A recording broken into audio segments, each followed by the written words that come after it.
Química no Contexto, eu sou Fernando Vasconcelos, do Nando Química, e a gente está começando mais uma aula. O tema de hoje é estequiometria. Se liga aí, solta a vinheta.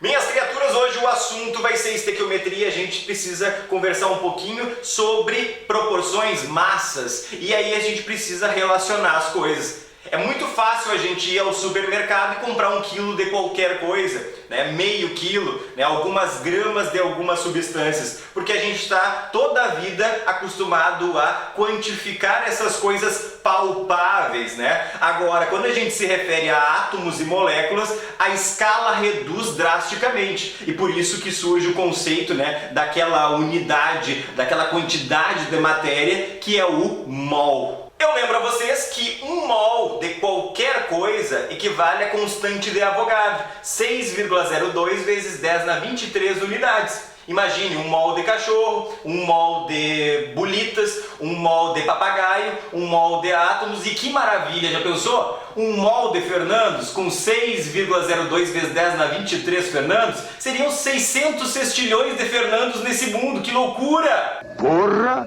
tudo isso? Então essa quantidade, esse número de Avogadro, ele serve para a gente conseguir quantificar a massa de átomos e moléculas em gramas. Então quando tu vai lá na tabela periódica, consulta, por exemplo, a massa do cálcio, de que a massa na tabela periódica do cálcio é 40, quando eu faço associação para 40 gramas, eu estou me referindo à massa de 1 mol de átomos de cálcio. Ou seja, quantos átomos de cálcio eu tenho em 40 gramas? Eu tenho 6 vezes 10 na 23 átomos de cálcio. É isso aí mesmo, eu vou começar a trabalhar com vocês a partir de 6 vezes 10 na 23 para facilitar os nossos cálculos e o nosso entendimento aqui no Química no Contexto. Outras coisas que tu precisa associar, além de saber que em 1 mol existem 6 vezes 10 na 23 unidades, que 1 mol representa a massa de átomos e moléculas em gramas, tu precisa lembrar também que nas condições naturais de temperatura e pressão, a gente vai ter que o volume molar, o volume de qualquer molécula no estado de gás, é 22,4 litros. E se o nosso assunto hoje é estequiometria, a gente está falando de processo, porque a estequiometria é justamente,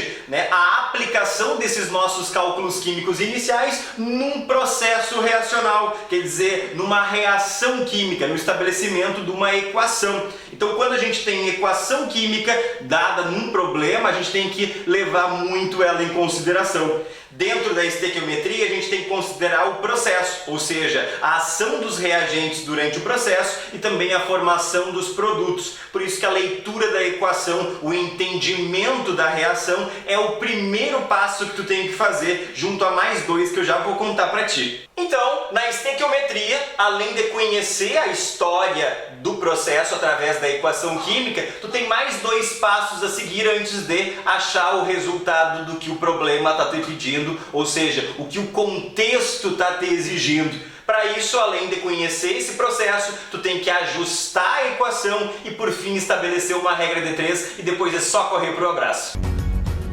Feito o reconhecimento do campo, conheceu a história da tua reação através da leitura da tua equação, já posicionou ali os olhos sobre quem são as espécies participantes do processo, agora tu precisa contabilizar isso. Tu precisa ser regido por 2 princípios básicos. Quais? O princípio da conservação das massas, de Lavoisier, e o princípio das proporções de Proust. Se na natureza nada se cria nem se perde, tudo se transforma, vocês deverão equilibrar. Tá ligado naquela balancinha antiga de pratos? Ela estava o quê? Equilibrada quando dos 2 lados tinham a mesma massa. E a tua equação vai ser similar, e quem vai ser o nosso equilíbrio, o nosso ponto central do equilíbrio, vai ser a seta da nossa reação. Ou seja, tudo que tem à esquerda deverá ter na direita também, em termos de quantidades daqueles elementos que se combinam em substâncias diferentes. Por isso, quando tu for fazer o ajuste da tua equação, lembra, tu não pode interferir no índice da substância, aquele número pequenininho que está lá no pé da letra, do símbolo do teu elemento. Tu tem que usar um número grandão ali na frente daquela substância, que a gente chama de coeficiente, que daqui a pouquinho a gente vai chamar aí de número de mols daquela substância também. Por quê? Porque lembrem, eu preciso mexer na quantidade da substância e eu não posso mexer na estrutura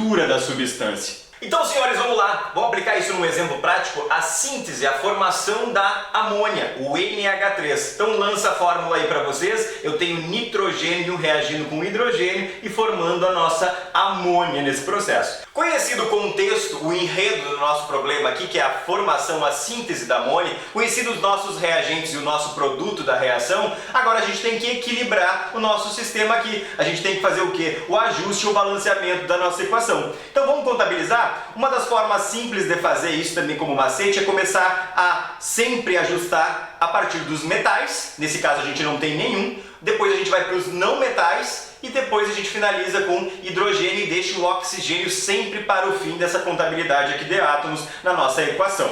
Observando a nossa síntese da amônia aqui, a gente pode perceber claramente o que? A gente tem 2 átomos de nitrogênio na esquerda e somente 1 átomo de nitrogênio na direita. Para equilibrar isso, a gente vai lá na direita, na frente da amônia, e vai escrever aquele 2 ali. Ou seja, eu passei agora a ter 2 mols de amônia. Eu tenho 2 nitrogênios lá na amônia e eu tenho 6 hidrogênios na amônia. Opa, tenho 6 hidrogênios na amônia, mas na esquerda tem quantos? Tem só 2. Então eu vou ter que voltar para a esquerda e fazer uma tentativa de ajuste na minha esquerda aqui. Então eu tenho que transformar esses 2 hidrogênios em 6. Para isso eu vou ter que colocar um coeficiente na frente do gás hidrogênio aqui, eu vou ter que colocar um 3 aqui na frente dessa substância, porque aí eu fico com a contabilidade ok. Então é muito importante que esses 2 passos sejam muito bem cumpridos por ti na hora de resolver uma situação. Reparem que até agora eu não contei para vocês o que eu queria nesse problema, nesse contexto. Eu apenas estava formalizando os 2 primeiros passos que eu combinei contigo da gente efetuar aqui na estequiometria. Eu combinei contigo da gente conhecer o processo e eu combinei contigo para a gente ajustar, balancear a equação. Agora vamos inserir isso numa situação? Vem comigo. Se eu perguntasse para ti qual a massa de amônia, nosso produto, produzida a partir de 20 gramas de nitrogênio.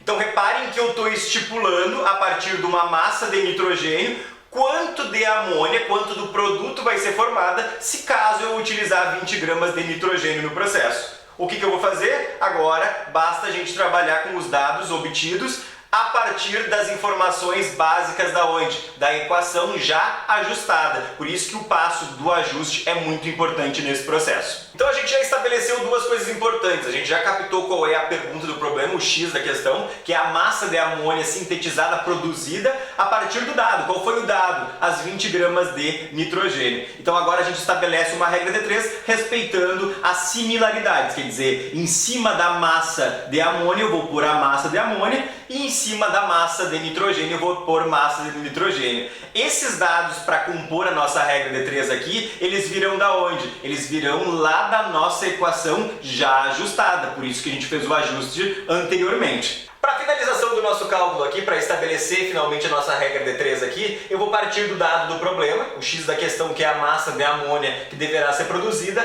a partir daquela quantidade de 20 gramas de nitrogênio. Mas reparem 2 coisas importantes. Quem é o par que a gente está usando aqui? A gente está trabalhando com amônia e a gente está trabalhando com nitrogênio. Eu olho lá para a equação ajustada e eu já percebo que o nitrogênio está na proporção de 1 mol. Enquanto que a amônia, pelo ajuste, ficou na proporção de 2 mols. Com isso, a gente vai ter o que? X gramas de amônia. Lembra que em cima da massa da amônia eu tenho que usar massa de amônia. Da onde é que vem essa informação? Lá da equação. Eu vou lá, calculei que a massa da amônia é quanto? 14 mais 3 de hidrogênio. Eu vou ter 17 gramas. Só que são 2 mols, gente. Se são 2 mols, daí eu tenho 34 gramas de amônia nesse processo em função da sua proporção. Então, em cima do X gramas de amônia a ser produzido, eu vou colocar 34 gramas de amônia, que é o meu dado lá da equação. enquanto que em cima ali das 20 gramas de nitrogênio, eu vou lá na equação e vou ver qual é a massa do nitrogênio que eu tenho lá. Então é N2, então 2 vezes a massa de nitrogênio, né? 2 vezes 14, ou seja, 28, que eu multiplico por 1 mol, ou seja, é 28 que eu tenho que trazer aqui para minha regra de 3. Fazendo as multiplicações cruzadas aqui, a gente vai chegar no resultado de 24,28 gramas de amônia produzida a partir daquelas 20 gramas lá de nitrogênio, que foi o contexto da nossa situação aqui. E essa foi a tua aula de estequiometria, caso simples aqui que a gente começou a trabalhar hoje. Tem mais estequiometria nas próximas aulas para ti aí, a gente vai falar um pouquinho mais sobre rendimento, pureza e reagente em excesso nas próximas aulas. Eu, professor Nando Química, me despeço de vocês, agradeço vocês e até uma próxima aula.